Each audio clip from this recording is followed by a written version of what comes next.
আমরা যারা বৈধ আন্তর্জাতিক নেটওয়ার্ক মার্কেটিং কোম্পানিতে কাজ করি, আমরা জানি আমাদের প্রতিষ্ঠানে, প্রত্যেকটা বড় বড় প্রতিষ্ঠানে খুব নামকরা কিছু স্বাস্থ্যের উপকার হয় এমন কিছু হেলথ কেয়ার প্রোডাক্ট আসলে থাকে। ঠিক আছে, প্রত্যেকটা কোম্পানিতেই ইউনিক কিছু প্রোডাক্ট থাকে, ভালো কিছু প্রোডাক্ট থাকে। ঠিক আছে, এখন আমার বক্তব্য হচ্ছে, আপনি যদি বৈধ আন্তর্জাতিক কোম্পানিতে কাজ করেন, আপনার কাছে একটা প্রশ্ন: আপনি কি সঠিক পরামর্শ দিচ্ছেন মানুষকে?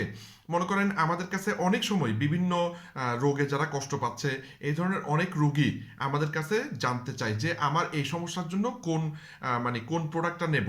ঠিক আছে, আপনি কি তখন মানে এই কাজটা করেন কিনা খুব দ্রুত, ভাই এটা নেন, এটা নেন, এটা নেন, এটা নেন, এইভাবে আইডি মিলাই নেন, এত টাকার প্রোডাক্ট নেন। ঠিক আছে, আপনার টার্গেট অনুসারে আপনি এত টাকার প্রোডাক্ট ওনার কাছে পরামর্শ দিচ্ছেন। আপনি কি এরকম করেন? এরকম কখনোই করবেন না।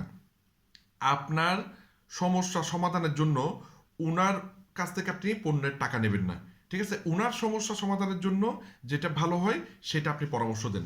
আমি অনেক সময় দেখছি, যেমন আমার পিছনে যে ট্রিপল এক্স জুসটা, মনে করেন উনার এই পণ্যটা দরকার, ওনার ওজন বেড়ে গেছে, বা ওনার কনস্টিপেশন, ওনার কোলেস্ট্রল বেড়ে গেছে, ওনার হার্টের প্রবলেম, বা ওনার ডায়াবেটিস, হ্যাঁ এই ধরনের, বা ওনার লিভারের প্রবলেম, ফ্যাটি লিভার, প্রোডাক্ট দরকার এইটা। ঠিক আছে, সেই জায়গায় এইটার দাম বেশি হবে মনে করে আপনি প্রোডাক্ট দিয়ে দিচ্ছেন 2-3 হাজার টাকার আরেকটার। ঠিক আছে, আপনি চিন্তা করলেন এটা বললে তো নেবে না, 2-3 হাজার টাকার পণ্যটা বললে হয়তো নিতে পারে।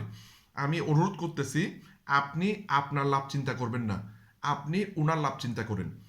উনার যে পণ্যতে উনার সমস্যার সমাধান হবে সেই পণ্যটি আপনি স্টাডি করেন, এইভাবে স্টাডি করেন। ঠিক আছে, বইয়ে স্টাডি করে আপনি ভালো মতো পণ্য সম্পর্কে জানেন, জেনে আপনি ওনাকে সেই পরামর্শটা দেন। ওনার সমস্যা যদি 3,000 টাকার পণ্যের সমাধান হয়ে যায়, তাহলে 3,000 টাকার পণ্যটাই নিতে বলেন। আর ওনার সমস্যার সমাধান যদি 40,000 টাকা, 50,000 টাকার পণ্য লাগে, তাহলে সেটাই ওনাকে জানান। মানে আপনার কথা চিন্তা না করে ওনার সমস্যার সমাধান যেটা দিয়ে হবে সেই পণ্যের কথা বলেন। যত টাকা লাগবে লাগুক, টাকা উনি জোগাড় করবে, আপনি না। সুতরাং বিক্রির কথা চিন্তা করেন না, শুধু মানুষের উপকারের কথা চিন্তা করেন। ঠিক আছে, উনার সমস্যার সমাধান হলে আপনার বিক্রির কোনো টেনশন থাকবে না, ভয় থাকবে না। তো ভিডিওটি উপকারী মনে হলে প্রত্যেকটা ডিস্ট্রিবিউটরকে শেয়ার করবেন, এবং আপনাদের জন্য অনেক অনেক শুভকামনা। ধন্যবাদ।